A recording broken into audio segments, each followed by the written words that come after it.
ನಾನು ನ್ಯಾಯ ಕೊಡಿಸ್ತೀನಿ. ಇದರಲ್ಲಿ ಮೋಸ ಆಗೈತೆ ಆಕೆಗೆ.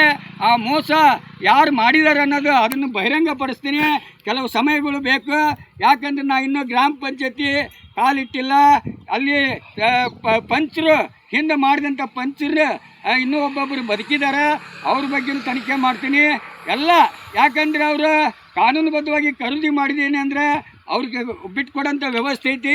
ಆದರೆ ಇದು ಸರ್ಕಾರಿ ಜಾಗ ಆಗಿದ್ದರಿಂದ DC ಪರ್ಮಿಷನ್ ಅವಶ್ಯಕತೆ ಇದೆ. ಇವು ಯಾವ ಇಲ್ದೇ ಈ ಒಂದು ಸರ್ಕಾರ ಕೊಟ್ಟಂಥ ದಲಿತರಿಗೆ ಕೊಟ್ಟಂಥ ಈ ಭೂಮಿನ ಯಾವ ರೀತಿ ಖರೀದಿ ಮಾಡಿದ್ರು ಅಂತಂದು ನನಗದು ಸಂಕ್ಷಿಪ್ತವಾದಂಥ ಮಾಹಿತಿ ಬೇಕು. ಆ ಮಾಹಿತಿ ಕೊಟ್ಟರೆ ನಾವು ಯಾವುದು ಇದು ಮಾಡೋಕ್ಕೆ ಇಷ್ಟಪಡಲ್ಲ. ಇಲ್ಲ ಅಂದರೆ ನಾವು ಇಲ್ಲಿಗೆ ಬರಬೇಕು.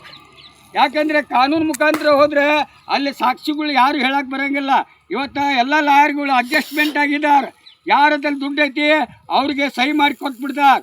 ಇಂಥವ್ರು ನಿಲ್ಲಬೇಕಂದ್ರೆ ಇವತ್ತು ಒಳ್ಳೆ ಕಾನೂನು ಬಂದೈತಿ, ಒಳ್ಳೆ IPC CRPC ತೆಗೆದು BNS ಕಾನೂನು ಬಂದೈತಿ. ಯಾವ ರೀತಿ ಕಾನೂನು ಪಾಲಿಸ್ಬೇಕನ್ನೋದು ಅವ್ರು ತಿಳಿಸ್ಕೊಡ್ತಾರೆ. ಆ ಕಾನೂನು ಪ್ರಕಾರನ ಈ ತಾಯಿಗೆ ನ್ಯಾಯ ಕೊಡಿಸ್ತೀನಿ. ಈಕೆ ತಾಯಿ ಕಳ್ಕೊಂಡಂಥ ಇದು 1 ಎಕರೆ ಭೂಮಿನ ಆಕೆಗೆ ವಾಪಸ್ ತರಂತ ವ್ಯವಸ್ಥೆ ಮಾಡಿಕೊಡ್ತೀನಿ. ಜೈ ಹಿಂದ್, ಜೈ ಕರ್ನಾಟಕ, ಜೈ ಕನ್ನಡ, ಜೈ ಶ್ರೀರಾಮ್, ಜೈ ಭೀಮ್.